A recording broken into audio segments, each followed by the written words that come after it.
একটা ব্যাপার নিয়ে দেখলাম সোশ্যাল মিডিয়াতে প্রচুর পরিমাণে আলোচনা হচ্ছে এবং জিতু কামালের যারা অডিয়েন্সরা আছে তারা অনেকে আমাকে পার্সোনালি মেসেজ করেছে এই ব্যাপারটা নিয়ে কথা বলতে। তাই মনে হলো আজকের এই ভিডিওতে এই পুরো ব্যাপারটাকে নিয়ে আলোচনা করি। তার আগে ছোট্ট অনুরোধ করব, তোমাদের যদি ভিডিওটা ভালো লাগে ভিডিওতে একটা লাইক করো, কমেন্ট করো, চ্যানেলে প্রথমবার হয়ে থাকলে চ্যানেলটাকে সাবস্ক্রাইব করে দিও। তো ব্যাপারটা কি, থাম্বনেল দেখে তোমরা অনেকেই আইডিয়া করে ফেলেছো আজকের ভিডিওটা কোন টপিকে হতে চলেছে। সেটা হচ্ছে জিতু কামালের যারা অডিয়েন্সরা রয়েছে তারা কিন্তু শুভশ্রী গাঙ্গুলির প্রতি রেগে প্রচন্ড লাল হয়ে গিয়েছে একবারে, এবং তাদের কারণটা হচ্ছে শুভশ্রী গাঙ্গুলি ইনডাইরেক্টলি জিতু কামালকে অপমান করেছেন, অবজ্ঞা করেছেন। আজকের এই ভিডিওতে এই ব্যাপারটাকে নিয়ে আলোচনা করব। তোমরা প্রত্যেকে জানো সম্প্রতি অনুষ্ঠিত হলো টেলি সিনে অ্যাওয়ার্ডস এবং সেখানে অনেক সিনেমার অনেক অভিনেতা অভিনেত্রী বেস্ট অ্যাক্টর বেস্ট অ্যাক্ট্রেসের অ্যাওয়ার্ড কিন্তু পেয়েছে। সেখানে কিন্তু শুভশ্রী গাঙ্গুলি গত বছর মুক্তি পাওয়া ইন্দ্রদীপ দাশগুপ্তর পরিচালিত সিনেমা গৃহপ্রবেশ, সেটার কারণে কিন্তু শুভশ্রী গাঙ্গুলি বেস্ট অ্যাক্ট্রেসের অ্যাওয়ার্ড পেয়েছেন। এবার সেটা খুব ভালো কথা, একজন বেস্ট অ্যাক্ট্রেসের অ্যাওয়ার্ড পাচ্ছেন এবং এটা সত্যিই কিন্তু একটা আনন্দের ব্যাপার। কিন্তু প্রবলেম যেখানে ঘটেছে, শুভশ্রী গাঙ্গুলি এই সিনেমাটার জন্য প্রত্যেককে থ্যাংক ইউ জানিয়েছে, সবাইকে ধন্যবাদ জানিয়েছে, শুধুমাত্র একটা মানুষকে ছাড়া, সেটা হচ্ছে জিতু কামাল। শুভশ্রী গাঙ্গুলি বলছেন যাকে এই অ্যাওয়ার্ডটা উৎসর্গ করতে চায় তিনি হলেন আমাদের ছবির পরিচালক ইন্দ্রদীপ দাশগুপ্ত। ইন্দ্রদীপ দা এই ছবিটার জন্য আমার জন্য 2 বছর অপেক্ষা করেছিলেন। গৃহপ্রবেশের সঙ্গে প্রত্যেকে রুডি মানে রুদ্রনীল ঘোষ, সামনে বসে আছে কৌশিক দা মানে কৌশিক গাঙ্গুলির কথা বলছেন, সোহিনী দি বা সোহিনী সেনগুপ্ত, হয়তো অনেকের নাম আমি এই মুহূর্তে ভুলে যাচ্ছি, তাদের সবাইকে ধন্যবাদ। শুভশ্রী গাঙ্গুলি সেই অনুষ্ঠানে জিতু কামালের নাম পর্যন্ত উচ্চারণ করেনি।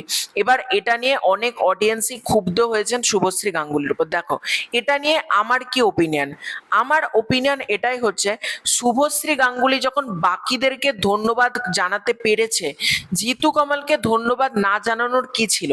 আর জিতু কামাল তো এরকম না যে একটা টেকনিশিয়ান যার নাম এবিসি, যাকে কেউ অতটা ভুলে গিয়েছে, এরকম তো না।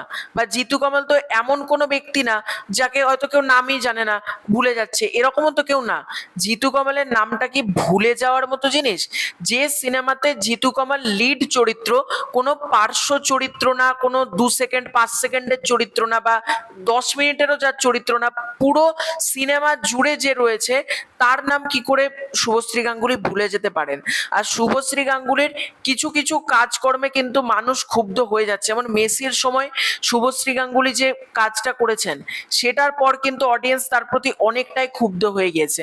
এবার জিতু কামালের যারা ফ্যানেরা রয়েছে তারা কিন্তু শুভশ্রী গাঙ্গুলিকে প্রচন্ড ভালোবাসতো।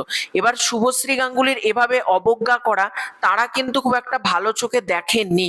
এবার এতজনের নাম সে নিতে পেরেছে, এতজনকে ধন্যবাদ জানাতে পেরেছে, কিন্তু জিতু কামালকে ধন্যবাদ জানাতে পারলো না, মানে এটা মানা যায়? এটা কিন্তু সত্যি শুভশ্রী গাঙ্গুলি কোথাও গিয়ে অবজ্ঞা হয়তো করেছেন।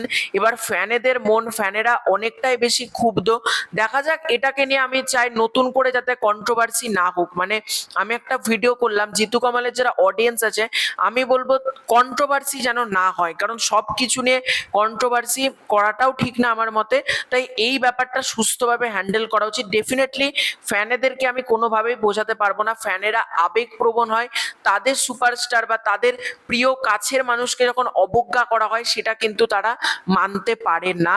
তো জিতু কামালের অডিয়েন্সরাও শুভশ্রী গাঙ্গুলির ওপর প্রচন্ড ক্ষুব্ধ যে এইভাবে মানে তাকে ভুলে যাওয়া, এবং এটা সত্যি করেই খুব খারাপ জিনিস ঘটেছে। আজকে গৃহপ্রবেশ এতজনকে শুভশ্রী গাঙ্গুলি ধন্যবাদ জানিয়েছে, কিন্তু ওই সিনেমাটা থেকে জিতু কামালকে যদি সরিয়ে দেওয়া হয় না, ওই সিনেমাটার আর কোনো প্রাণ থাকে না। জিতু কামাল পুরো সিনেমাটার প্রাণ ছিল।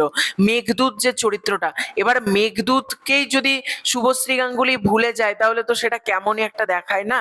তো তোমাদের এই পুরো ব্যাপারটাকে কেন্দ্র করে কি মতামত কমেন্ট করে জানিও। এই যে মেঘদূত অর্থাৎ জিতু কামাল, তার নামটা শুভশ্রী গাঙ্গুলি নিলেন না, এটা নিয়ে তোমাদের কি মতামত? তোমরা কি মনে করো এটা শুধুমাত্র শুভশ্রী গাঙ্গুলির ভুল হয়েছে নাকি জিতু কামালকে অবজ্ঞা করেছে? তোমাদের মতামত কমেন্ট করে জানিও। খুব শীঘ্রই দেখা হচ্ছে নতুন কোনো ভিডিওতে। চ্যানেলে প্রথমবার হয়ে থাকলে চ্যানেলটাকে সাবস্ক্রাইব করে দিও। বাই।